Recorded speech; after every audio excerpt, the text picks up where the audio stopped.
EVM हटाओ, EVM हटाओ।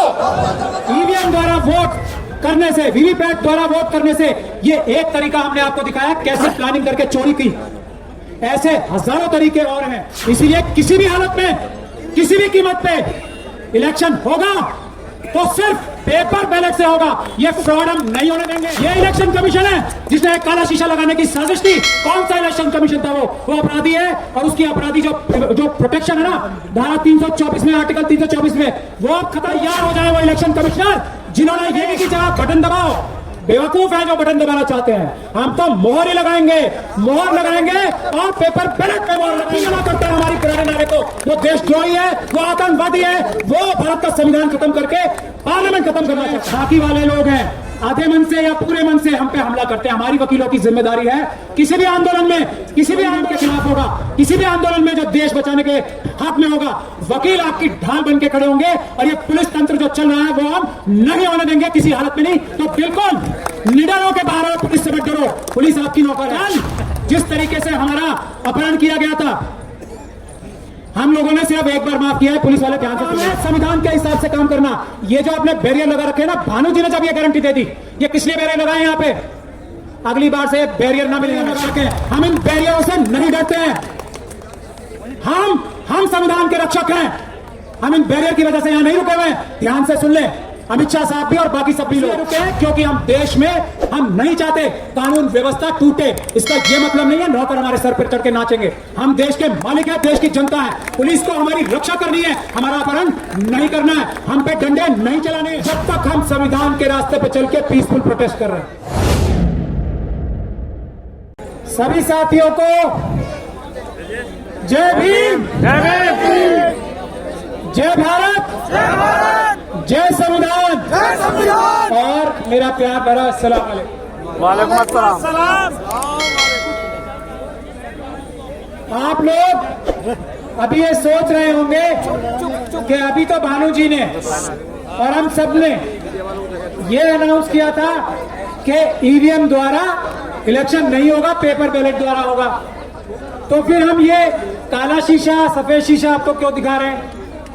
ये तो हमारे साथ बड़ा फ्रॉड हो सकता है। इलेक्शन कमीशन या प्रधानमंत्री नरेंद्र मोदी जी ये बोल सकते हैं कि चलिए हम काला शीशा लगा के हटा देते हैं, सफेद शीशा लगा देते हैं। ऐसे धोखे में आने वाले हम नहीं हैं। ईवीएम हटाओ, देश बचाओ। सुन लीजिए, सुन लीजिए, ईवीएम हटाओ, देश बचाओ। ये हमने डेमोन्स्ट्रेशन यहाँ पे इसलिए कराई थी क्योंकि एक फिल्म आई थी, एक था नटवर लाल। देखिए कितनी महत्वपूर्ण बात मैं आपको बता रहा हूं। सुप्रीम कोर्ट ने यह ऐलान किया था 2013 में सुब्रमण्यम स्वामी साहब की पिटीशन में कि ये जो ईवीएम में मशीन होती है, ईवीएम का जो वोट होता है वो वोट नहीं होता है, वोट सिर्फ वीवीपैट का होता है। वीवीपैट से ही वोट गिना जाता है। तो जब सुप्रीम कोर्ट ने यह डिक्लेयर कर दिया कि वोट सिर्फ वीवीपैट का वोट होता है और कोई वोट ही नहीं होता, ये भारत देश का कानून है, तो किसी नटवरलाल ने 2014 के बाद, आप सब लोग अंदाजा लगा ले कौन नटवरलाल था वो। ये 2014 और 15 के बाद से स्कीम हुई है काले शीशे की। ये नटवरलाल वाला काम, ये अपराध 2014 और 15 के बाद जो लोग शुरू कर सकते हैं, ईवीएम द्वारा वोट करने से, वीवीपैट द्वारा वोट करने से, ये एक तरीका हमने आपको दिखाया कैसे प्लानिंग करके चोरी की। ऐसे हजारों तरीके और हैं। इसीलिए किसी भी हालत में, किसी भी कीमत पे इलेक्शन होगा तो सिर्फ पेपर बैलेट से होगा। ये फ्रॉड हम नहीं होने देंगे। ये इलेक्शन कमीशन है जिसने एक काला शीशा लगाने की साजिश की। कौन सा इलेक्शन कमीशन था? वो अपराधी है, और उसकी अपराधी जो प्रोटेक्शन है ना, धारा 324 में, आर्टिकल 324 में, वो अब खत्म हो चुकी है।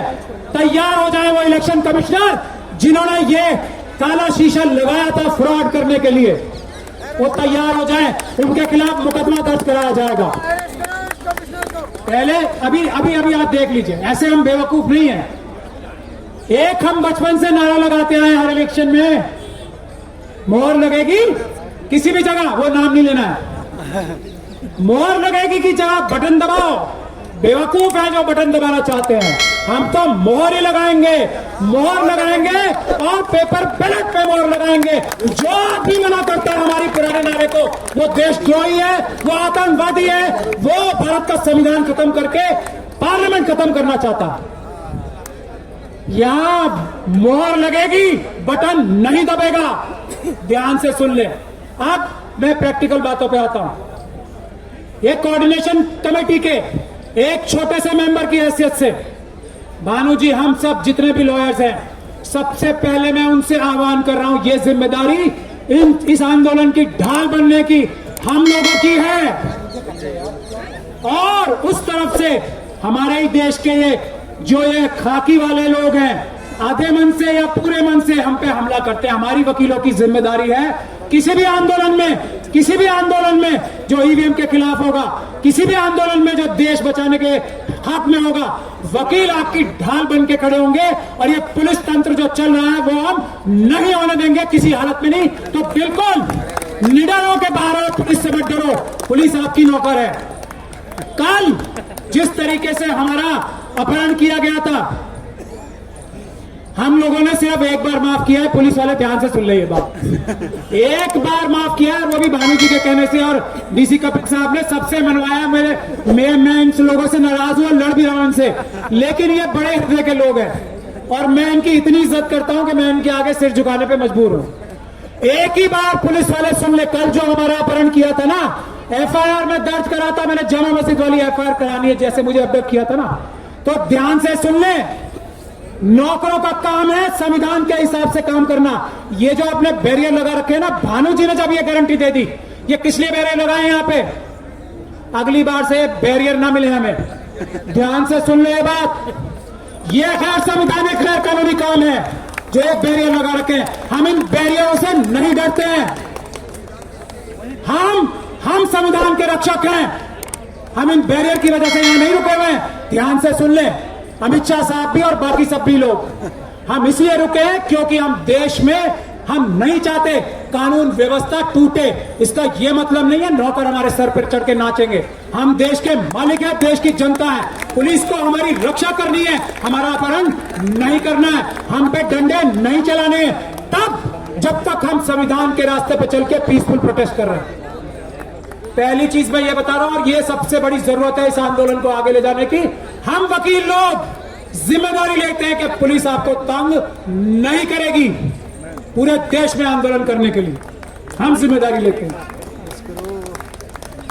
दूसरी बात, जो भी आंदोलन हो रहे हैं, ट्रांसपोर्टर्स का आंदोलन, यह आंदोलन चलेगा, पेपर बैलेट के लिए चलेगा। दूसरी बात, एक 22 जनवरी की बात में कह के अपनी बात खत्म कर रहा हूं आधे मिनट में। 22 जनवरी को बहुत बड़ा आह्वान हुआ है, सभी लोग अपने धार्मिक स्थलों पे जाएंगे। इस धार्मिक स्थलों पे जाने के वक्त हम लोग सब ऊपर वाले से ये प्रार्थना करें, जिसको जो भी मानता है, कि हम लोग ईवीएम हटा के पेपर बैलेट से ये बैलेट से हम इलेक्शन कराएं। ऐसी सद्बुद्धि हमारे ईमानदार प्रधानमंत्री के मन में, ऐसी सद्बुद्धि हमारे इलेक्शन कमीशन के मन में डाले, ऐसी सद्बुद्धि हमारे सुप्रीम कोर्ट के जजेस के मन में डाले। ये हम चाहते हैं कि हर एक व्यक्ति 22 जनवरी को ये अपने अपने आराध्य, अपने अपने रिस्पेक्टेड, जिसको भी वो ऊपर वाला मानता है, ये प्रार्थना भी करे। और जो लोग इस प्रार्थना को नहीं सुनते, उनको इस दुनिया में भी और आने वाली दुनिया में भी सजा दे ऊपर वाला। ऐसी हम गुजारिश और रिक्वेस्ट करते हैं, सब लोग ये प्रार्थना करें। बहुत बहुत धन्यवाद। कहने पे बहुत कुछ है, बाद में कभी कहेंगे, अभी तो ये शुरुआत है, आगे और लड़ाई है। ईवीएम हटाओ, आप बोलना लोकतंत्र बचाओ। ईवीएम हटाओ, ईवीएम हटाओ।